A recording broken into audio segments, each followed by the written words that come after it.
오늘 창세기 33장 12절에서 20절까지 보겠습니다.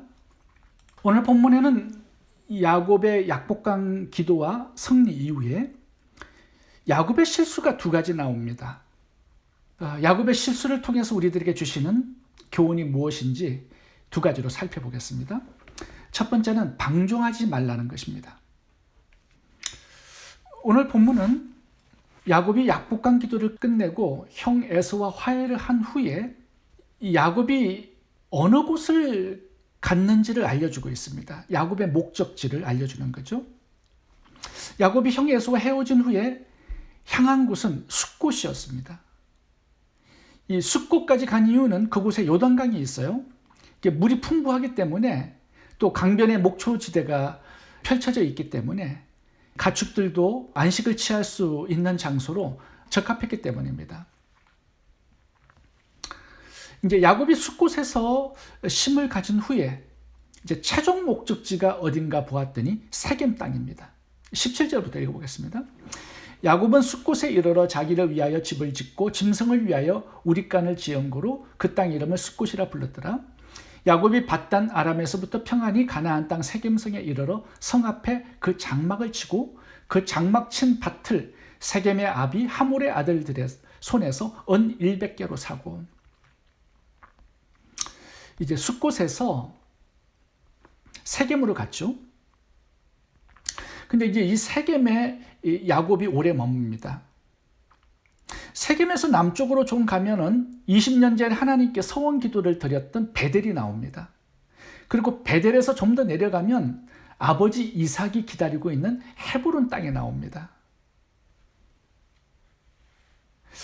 야곱의 최종 목적지는 베델이 아니었습니다. 아버지가 있는 헤브론 땅도 아니었습니다. 세겜성이었어요. 좀 이상하죠? 20년 동안 아버지를 못 만났다면 당연히 헤브론 땅으로 먼저 가서 아버지를 만났을 텐데 글로 가지 않고 세겜 땅으로 갔습니다. 왜 야곱은 베델과 헤브론이 아닌 세겜성을 최종 목적지로 선택했을까요? 그 이유는 간단합니다. 베델은 허허벌판이에요. 아버지가 있는 헤브론은 목척하기에 좋은 지역이 아닙니다. 반면에 세겜성은 당시에 도시 문명을 이루고 있었습니다. 사업하기 좋고 돈을 벌기에 아주 좋은 장소였습니다.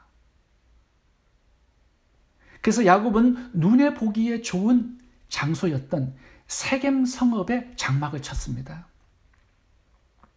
그리고 오늘 본문에 보면은 하몰의 아들들에게 은 100개로 밭을 샀다고 나오죠. 영구 정착할 목적이었습니다. 근데 문제가 하나 있죠. 하나님께서 가라고 하신 장소는 어디였습니까? 베델이었습니다. 그러니까 야곱이 하나님께 기도해보고 인도하심을 받지 않고 자기 눈에 좋은 도시를 결정해서 거기에 거주한 것입니다. 하나님께 물어보지 않았고요. 인도하심을 받지 않았습니다. 창세기 31장 13절을 보겠습니다. 하나님은 분명히 베델로 갈 것을 명령하셨습니다. 나는 베델의 하나님이라. 내가 거기서 기둥에 기름을 붓고 거기서 내가 서원하였으니 지금 일어나 이곳을 떠나서 내 출생지로 돌아가라. 창세기 35장 1절도 읽어보겠습니다. 하나님이 야곱에게 이르시되 일어나 베델로 올라가서 거기 거하며 내가 내 형 에서의 낯을 피하여 도망하던 때에 내게 나타났던 하나님께 거기서 단을 쌓으라 하신지라. 하나님은 분명한 목적지를 알려주셨습니다. 그곳이 베델입니다. 근데 야곱은 그곳으로 가지 않고 세겜에 거주하기를 결정한 것이죠. 이 야곱을 보면 창세기 19장에 나온 롯이 결정한 것처럼 그런 실수를 합니다. 롯이 아브라함을 떠나서 물이 풍부하고 풀이 많았던 소돔성을 선택해서 들어가죠. 신앙생활하기에는 아주 어려운 곳입니다. 야곱도 보면 눈에 보기에 좋은 곳, 사업도 하고 돈도 벌 수 있는 세겜성을 선택했습니다. 근데 나중에 이 세겜성에서 굉장히 큰 사건이 발생합니다. 야곱의 막내딸 디나가 강간을 당하는 사건이 발생하죠. 아들들이 세겜 부족 남자들을 다 죽이는 끔찍한 대학살 사건이 일어납니다. 나중에는 세겜성에서 도망을 나가죠. 결국 베들로 돌아갑니다. 오늘 야곱의 이 잘못된 선택을 통해서 하나님은 우리들에게 주시는 메시지가 하나 있습니다. 그것은 기도의 응답과 축복, 그리고 큰 승리 이후에 방심하지 말라는 겁니다. 야곱이 라반과 에서에게 죽임을 당할 뻔했죠. 이 큰 산 2개를 넘었습니다. 그때는 하나님께 굉장히 많이 기도했습니다. 영적 긴장감을 가지고 영적으로 깨어 있었어요. 왜요? 죽을 수 있으니까, 목숨이 걸려 있으니까. 하나님 철저히 의지하고 기도했습니다. 약복강에서 사생결단으로 기도했어요. 왜? 에서에게 죽으니까. 근데 하나님께서는 이 라반의 문제, 에서의 문제를 해결해 주셨어요. 야곱은 약복강에서 굉장히 큰 승리를 맛본 것입니다. 문제가 다 해결되었어요. 걸림돌이 다 제거된 상태입니다. 그렇다면 야곱이 이 승리 이후에 어떻게 해야 했을까요? 어떻게 해야 마땅합니까? 더 기도해야지요. 더 영적으로 깨어 있어야죠. 하나님의 인도하심을 받아야지요. 그런데 야곱은 승리의 도취에서 방종한 것입니다. 기도하지 않고 자기 스스로 눈에 보이는 대로 선택하고 결정해버립니다. 오늘 본문을 통해서 우리가 마음에 새겨야 할 교훈, 기도 응답받고 복을 받고 승리한 이후에 방심하지 말라는 겁니다. 더 영적으로 깨어서 기도하고 하나님께 묻고 하나님의 인도하심을 받으라는 겁니다. 다윗이 밧세바를 간음하고 우리아를 죽인 그 배경을 보면 다윗이 전쟁에서 굉장히 큰 승리를 거둔 이후였습니다. 모든 주위의 땅을 다 정복했어요. 그래서 가장 넓은 영토를 가진 왕이 되었습니다.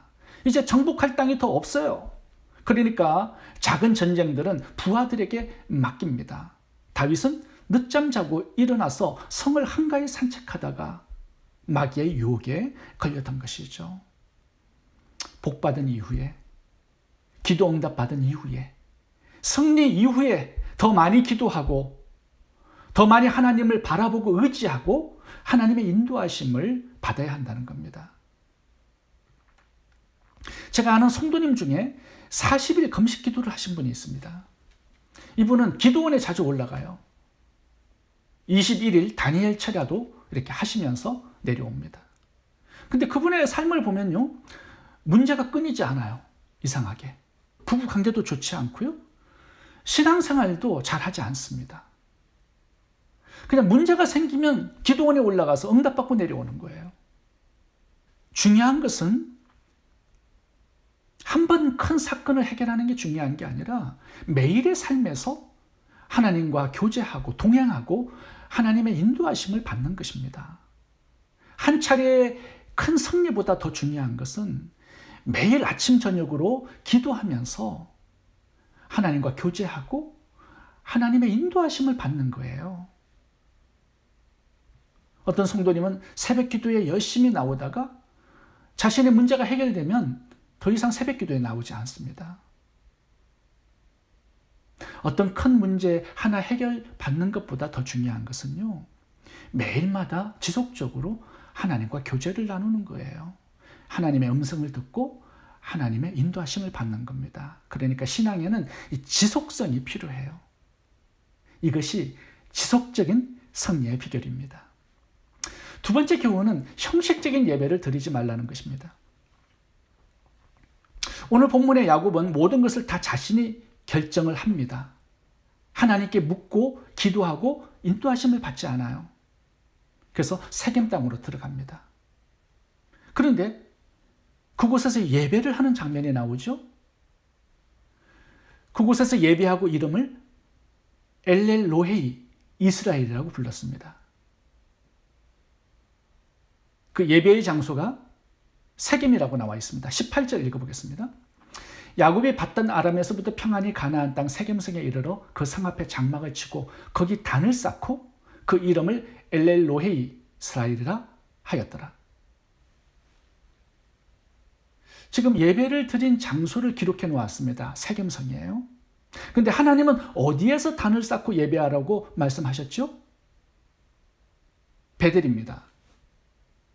35장 1절 읽어보겠습니다. 하나님이 야곱에게 이르시되 일어나 베델로 올라가서 거기 거하며 내가 내 형 에서의 낯을 피하여 도망하던 때에 내게 나타났던 하나님께 거기서 단을 쌓으라 하신지라. 거기가 어디예요? 베델입니다. 하나님께서 말씀하신 장소와 야곱이 예배를 드린 장소가 달랐어요. 하나님은 분명히 베델로 가서 거기서 단을 쌓고 예배하라고 말씀하셨는데 야곱은 세겜에서 단을 쌓고 예배를 드렸습니다. 잘못된 장소에서 하나님을 예배한 것이죠. 이 잘못된 장소에서 야곱은 10년의 세월을 보냅니다. 하나님의 말씀에 순종하지 않아요. 그 10년의 세월 동안 야곱은 얼마나 많은 예배를 드렸겠습니까?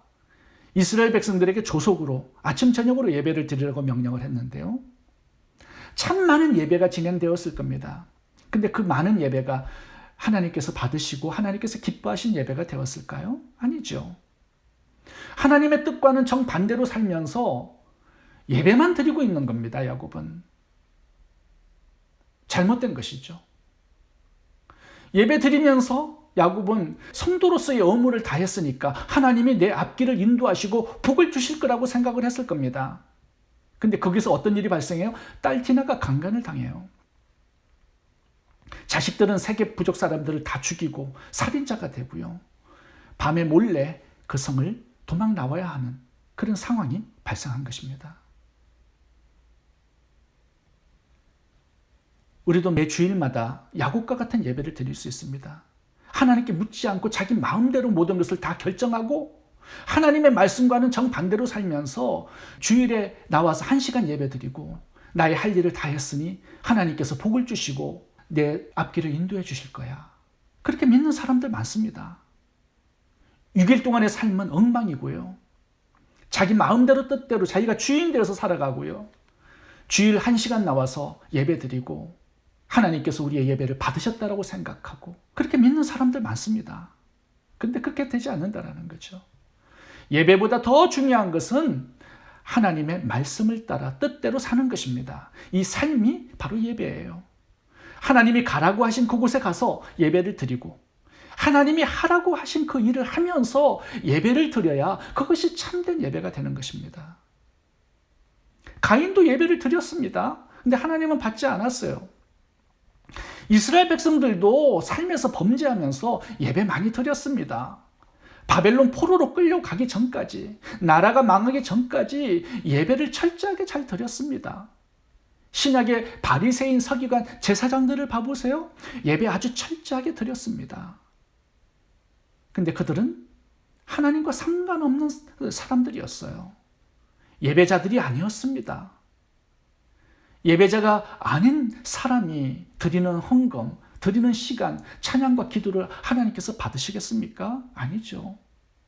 가인이 예배자가 아니었을 때 그가 드린 모든 것 하나님께서 받지 않으셨습니다. 예배는 드리는데 6일간의 삶을 보면 하나님이 없습니다. 내 자신이 주인이에요. 마음대로 살아갑니다. 결정하고. 하나님과 전혀 상관없는 형식적이고 종교적이고 죽은 예배를 우리가 드릴 수 있습니다. 우리의 삶에서 하나님의 주인 되시고 그 하나님의 말씀에 순종하는 예배자가 되는 것, 그것이 중요하다라는 것이죠. 그럴 때 우리가 드리는 예배를 하나님께서 받으시는 참된 예배가 될 수 있는 것입니다. 성경에서는 삶의 예배를 많이 강조합니다. 로마서 12장 1절 읽겠습니다. 그러므로 형제들아 내가 하나님의 모든 자비하심으로 너희를 권하노니 너희 몸을 하나님이 기뻐하시는 거룩한 산제사로 드리라. 이는 너희의 드릴 영적 예배니라. 히브리서 13장 16절입니다. 오직 선을 행함과 서로 나눠주기를 잊지 말라. 이 같은 제사는 하나님이 기뻐하시느니라. 제가 오래전에 어느 형제님 가정을 방문한 적이 있습니다. 그 형제님이 저녁에 안심 스테이크를 대접하겠다고 저를 초대했어요. 제가 이제 그 집에 방문을 해서 이제 갑자기 컴퓨터를 쓸 일이 제가 좀 생겼습니다. 컴퓨터를 이렇게 쓰게 되었어요. 근데 그 컴퓨터를 쓰는데 자꾸 이상한 동영상이 팝업이 되어서 올라오는 겁니다. 음란 동영상이었어요. 그 형제님이 그런 동영상을 저에게 보는 것 같습니다. 그때 그 형제님이 들킬까봐 걱정이 되었던지요, 스테이크를 굽다가 갑자기 컴퓨터로 뛰어왔어요. 뭔가를 자꾸 숨기고자 했는데 잘 안 되었습니다. 그래서 그 형제님이 굉장히 당황하는 그 모습을 옆에서 지켜보았습니다. 만약에 6일 동안 내가 주인 되어서 내가 보고 싶은 것, 하고 싶은 것, 가고 싶은 것 마음대로 다 결정하고 살아요? 그렇게 살다가 주일날 1시간 예배 드리러 나옵니다. 그 예배가 살아있는 예배, 참된 예배, 하나님께서 받으시는 예배가 될 수 있을까요? 오늘 본문에서처럼 야곱이 잘못된 장소에서 예배를 드리는데 그 예배를 하나님께서 받아주실까요? 오늘 본문의 야곱은 자신의 입으로 하나님을 찬양합니다. 엘엘로헤 이스라엘, 아주 멋있는 이름을 갖다 붙였습니다. 그래도 그것은 예배가 될 수 없습니다. 아무리 멋있는 찬양을 드리고 아무리 많은 헌금을 하고 아무리 마음을 다해 예배를 드려도요, 6일 동안의 삶이 잘못된 장소에서 잘못된 일을 하다가 내 마음대로 살다가 와서 드리는 그 예배는 하나님 받으시는 참된 예배 될 수 없습니다. 6일 동안의 삶에서 하나님이 가라는 곳에 가서 하나님이 하라고 하시는 그 일을 할 때 우리는 참된 예배자가 되고요, 하나님이 받으시는 참된 예배를 드릴 수 있게 되는 것입니다. 그 예배가 하나님이 강림하여 복을 주시는 예배가 되는 것이죠. 우리는 오늘 본문에서 야곱의 실수를 2가지 살펴보았습니다. 우리는 2가지 교훈을 야곱을 통해서 얻게 됩니다. 첫 번째는 승리 이후에 방종하지 말라. 2번째는 형식적인 예배를 드리지 말라는 것입니다. 기도하겠습니다.